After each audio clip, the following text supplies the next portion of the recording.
muraho neza mumeze neza ndabakunda cyane ni Robert nk'ibisanzwe ni kuri Robert TV show utarahagera ukiyageza uruga mbere kora subscribe ukore share comment na like muzaniye abatumirwa rero hano mfite abatumirwa muraje mwiyumvire tubafitiye byinshi nk'abatindiye nagira ngo uyu mugabo yivuge ni umugabo ntabwo atanababeshya ndi umusore okay amazina ni Iradukunda. Okay, Iradukunda mu buryo bwanjye amazina ni Elshadai. Okay, Iradukunda na Elshadai ndabakiriye mu kiganiro amahoro y'Imana bane namwe ndabona noneho tuzaniye byiza kabisa ufite byinshi dufite gusa ntarajya kure nkunda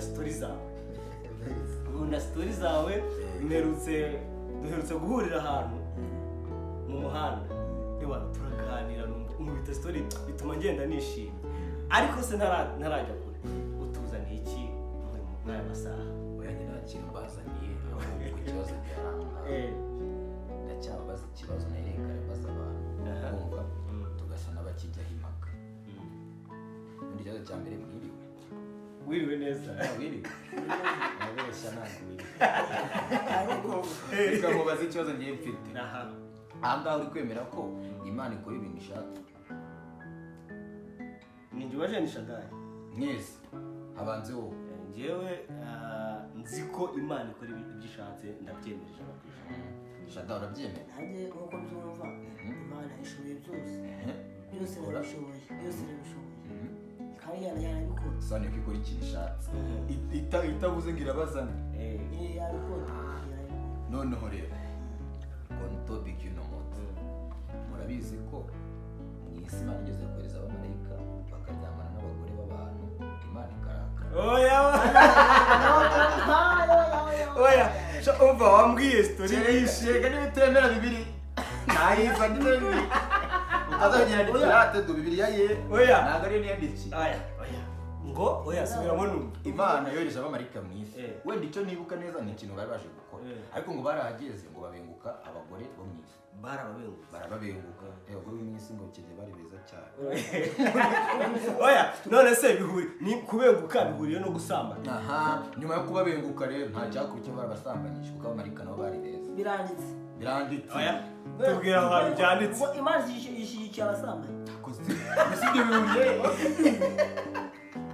oya ntabwo ishyigikiye abasambanyi kuko banavuga ko ngo icyo gihe ngo Imana yararakaye irimbura isi oya wowe watubwiye ko Imana ikora ibyo ishaka sibyo ibyo byose kandi nawe wavuze ko Imana ishobora byose sibyo rero ko Imana ishobora byose igakora ibyo ishaka niyo yohereje abamarayika ngo baze basambanye oya ntabwo yohereje ngo baje basambanye ahubwo baraje bo bitewe nuko babitekerezaga ni nkuko natwe yadushyize mu isi ibizi ko umunsi mperuka bizabaho bamwe bakajya kuzima bakajya mu isi oya njyewe ntabwo ndabyemera ntabwo se ibyo byanditse twihute hano turasoma ndabarebera ndebe ko ari byo atadutubuye uko ndabona ntabwo bye turi mu itangiriro ibice bitandatu urumva guhera ku murongo wa mbere titiri iravuga ngo abantu bahinduka babi cyane urumva handitswe abantu batangiye kugwira mu isi babyara abakobwa abana b'Imana bareba abakobwa b'abantu ari beza barongoramo abo batoranyije bose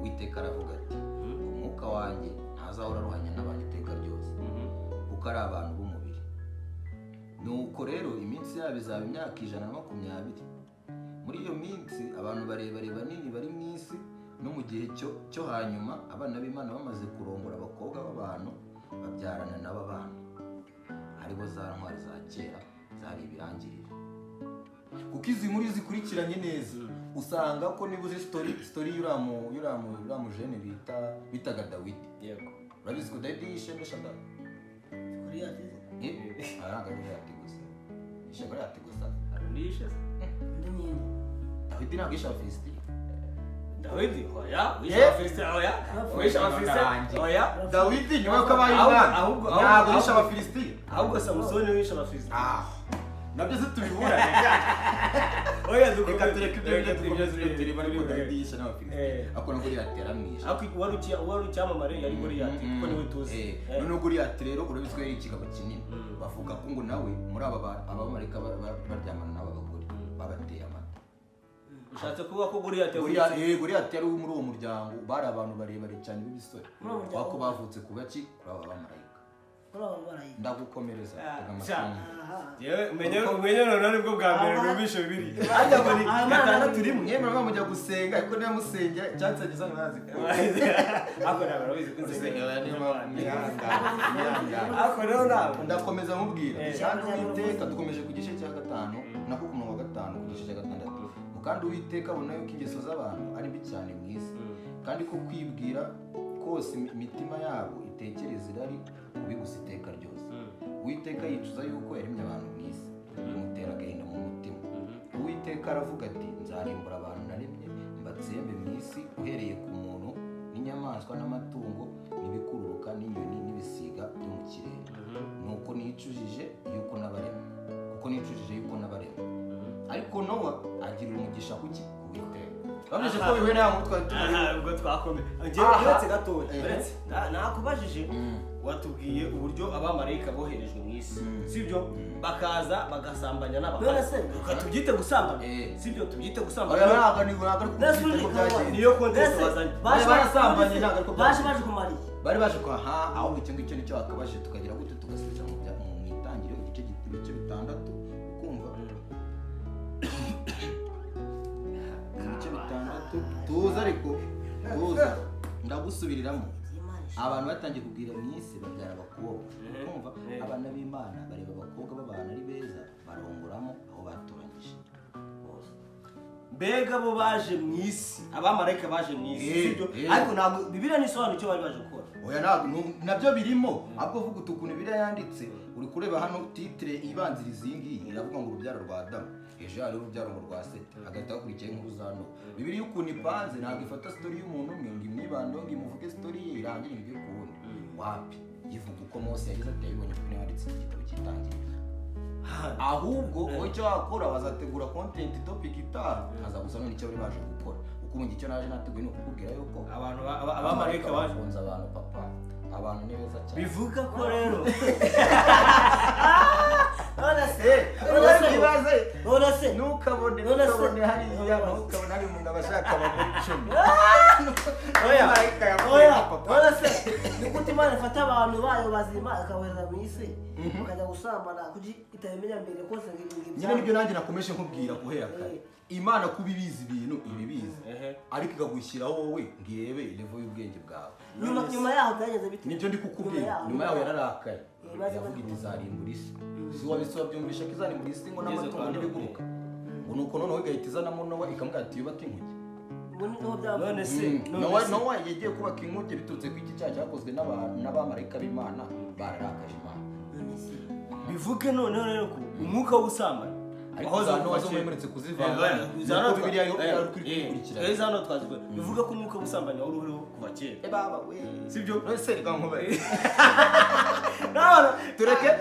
tureke n'uyungu n'abangaba b'abamarayika dore kuri Aburahamu yabuze urubyaro sibyo amaze kubura urubyaro sinibuka umugore we ukuntu bamwitaga Sara ngo Sara ngarareba ngabona azabyara kandi umugabo we akeneye akana ntabwo yamubwiye ngo njya ku mukozi ariko ntabwo yarasambanye oya iyo byambaye umuntu mutashakanye bimeze oya ni ibintu utanyumvisha wikwitiranya ibintu kereka niba ari abafite bose ari abagore urumva umwe ari umugore we nimba umugore arwaye agwa ahead sibyo agwa ahead akati wowe fata umuntu sibyo ntabwo umusambanye uretse ari Imana n'umugore w'umuntu nimba ugenda ko umuntu yasambanye none ari Imana na Sara ndabwira ngo nuza Aburahamu ngo ajye gusambana ni Sara wabwiye yo ahubwo nuko usanga ari abantu Imana yikundiye ibyaha bikabinekiriza uwo tuve no kuri Aburahamu Dawidi ngo arebye umugore ngo uwo mujenerali ariko navuga ati nimba n'ibwami nayitanga ajya ku mugore wafashije urabona ko nuza wa ntabwo nibuka ngicyo mba kincanga n'amazina yabo ariko icyo nzi ni uko barabajene baryaga ibyana umwana wa David yashatse abagore 1000 Salomo ikigo cy'amashuri umwana wa David groupe scolaire Salomo y'abakobwa ashira ku murongo hagati mujye hariya mwese muri abagore ba ufite abana 1000 abagore 1000 uramutse buri mugore ugimutera oya aha yashatse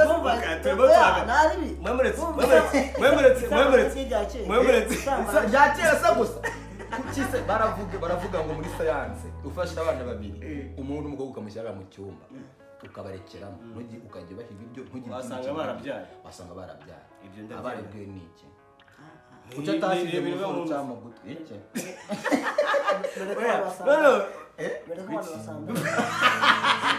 kuko oya ntago twashyigikiye ko abantu basambana aho washyigikira ko basambana ahubwo ngengera n'ikindi kibazo Adamu na Eva sibyo bageze gute babyara abana babyara abahungu n'abakobwa sibyo babyara abahungu babiri oya na nyuma babyara abakobwa mwana kuko abana abona no uvuga amahana rutangiye kuko baramasara y'abahungu bisobanuye ko byagize bati abahungu oya ahubwo abahungu bakaryamana kanye nose abana baba ariko ibyo byo uremera ko abana babo baryamanye hagati abana babo bakaryamana nuza Kayini sibyo urabizi ko amaze kwica abiri yari ubundi mbere na mbere Imana yaremye Adamu na Eva sibyo babyara Kayini na Abeli sibyo Kayini na Abeli bamaze kuvuka barica Kayini yica Abeli mw'icyo gihe ntabwo Imana igaragaza abandi bakobwa bavutse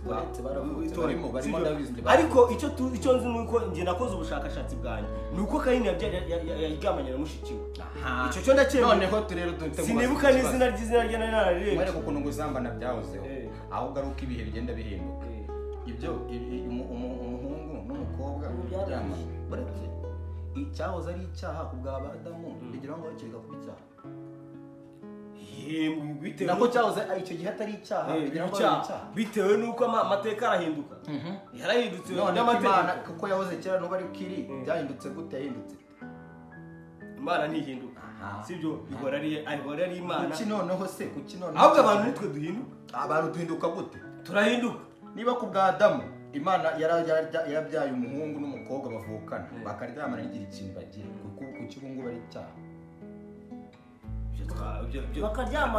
ibaze ko Bibiliya nta byanditse ngo abantu ntari byanditse si utekereza se bavuyeho abantu inkomoko y'abantu ni ndende oya buretse iby'inkomoko y'abantu ni ndende Imana abantu ba mbere yaremye na Adamu na Eva Adamu na Eva baravutse none se tuvuge ko abantu bose bari ku isi babyaye na Adamu na Eva none se oya babya uyu nguyu waba se karo buretse n'amarate karo none se Adamu na Eva urumva icyiciro cyabo cyarangiye kivaho buretse kukivanaho none uravuze ngo se Adamu na Eva bo babyaye bose barapfuye barashira Imana irema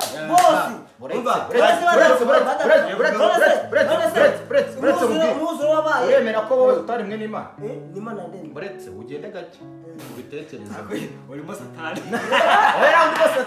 ahubwo nyine gukumvisha ibintu uremera ko utari mwe n'Imana ariko yafashijwe n'umuntu buretse mama yafashije iki Imana kurema urabyemera buretse Adamu ninde wafashije Imana kumurema Imana yarifashije ninde wamufashije Imana yarifashije nta muntu Adamu na Eva nibo bantu bonyine ku isi baremwe abandi bose baravutse babaye n'ubufasha bw'umuntu mu kubarema none se kuki umva habanje kuvuka nde ndetse Adamu ntiyavutse araremwe nawe rero habanje kuremwa Adamu na Eva nabo araremwa avuye muri Adamu kuko nunakurikirana urasanga Imana ngo arafashe ibyondo n'ibitaka ikabumba ki Adamu none mama wagutwita yarukaga ibitaka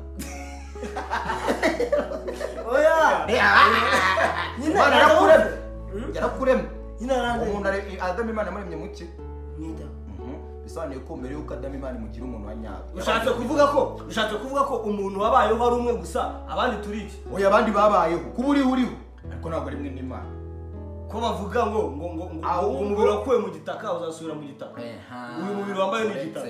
Sibyo aho ngaho njye niho mpita mfata abantu nkibaza kuki muvuga ngo umubiri wakuwe mu gitaka Faisal barabumba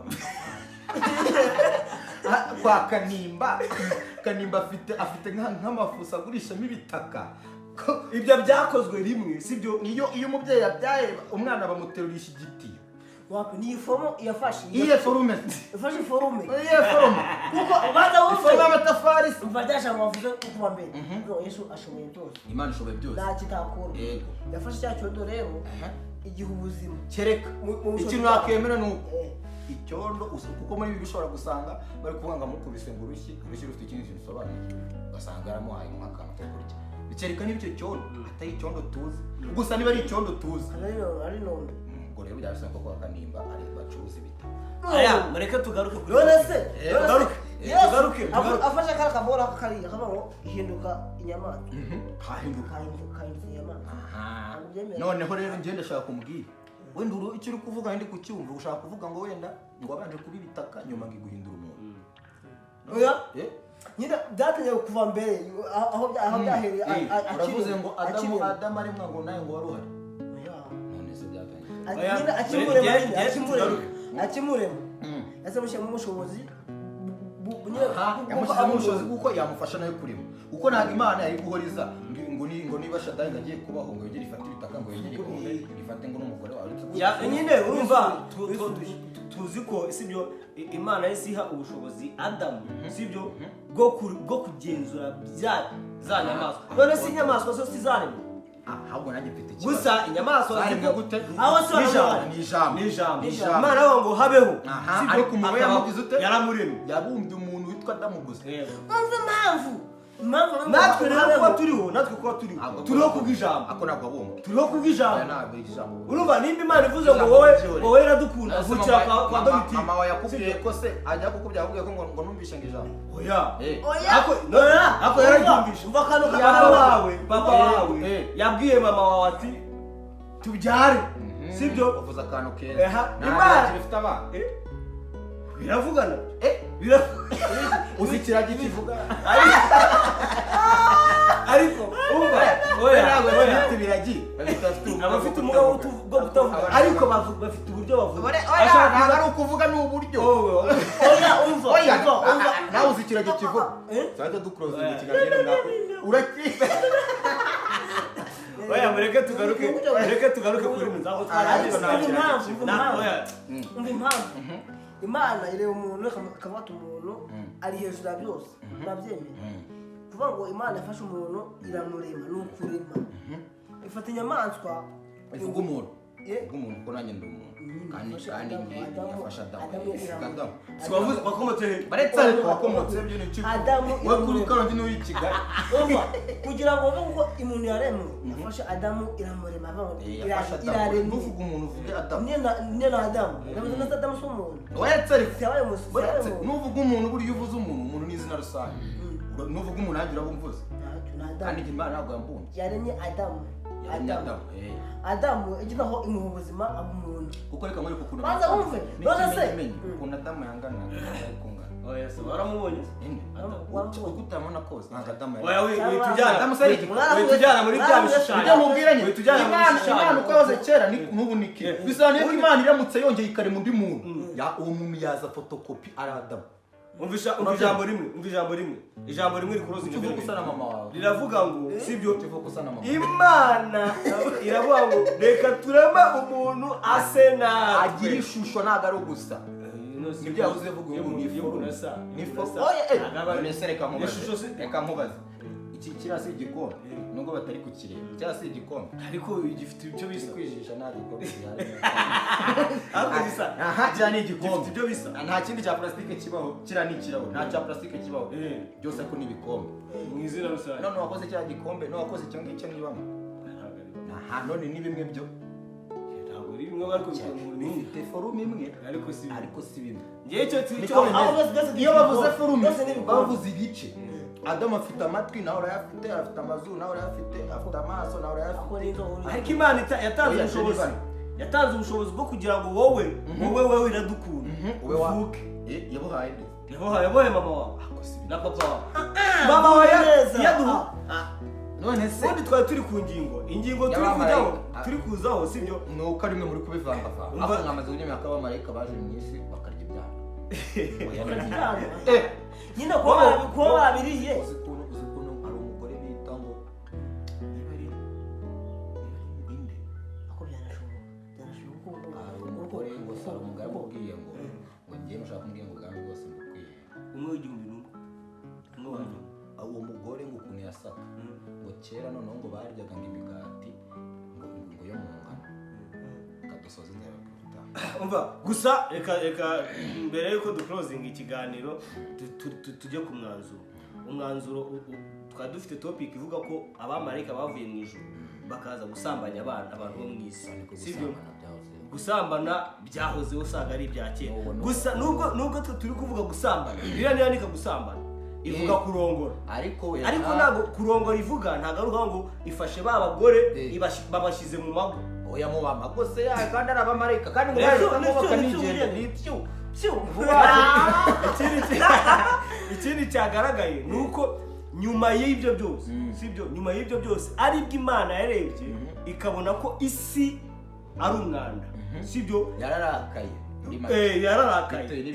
ifata yasi y'aba bantu bavuye mu ijuru barimbu baje gusambana hamwe n'abandi basambana irababumba gutya ibarimbuza umwuzure twebwe turiho ku bwa kabiri kunuza kumara ku isi ya kabiri ya Nowa sibyo tuzagaruka ngo ubutonirwa kuri iki ahubwo twe turabarusha twebwe noneho habizana nk'umumarayika aje muri mwe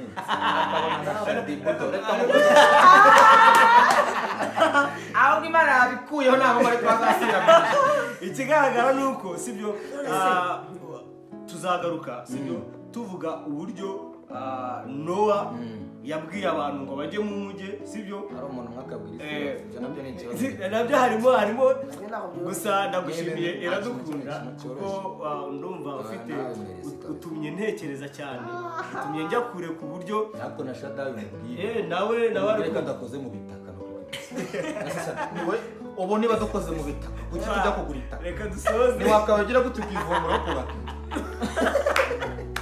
reka dusoze nshuti zanjye murabona ko tubafitiye byinshi kandi byiza ndahamya ko nuramuka wanyuzwe uraduha komenti tubwire ngo biraryoshye cyangwa ntibiryoshye nawe tubwire uko ubyumva turasangira ijambo nawe tubwire uko ubyumva nimba koko nawe wemeranya na Iradukunda ko Imana yohereje abamarayika bakaza gusambana mu isi sibyo gusa ntabwo njye mbyemera sibyo ku rwanjye ruhande sibyo ntabwo nemera okay mwakoze cyane Iradukunda Imana igumugisha wigishije abantu nawe Elshadai Imana igumugisha ubutaha tuzongera tuganire ciao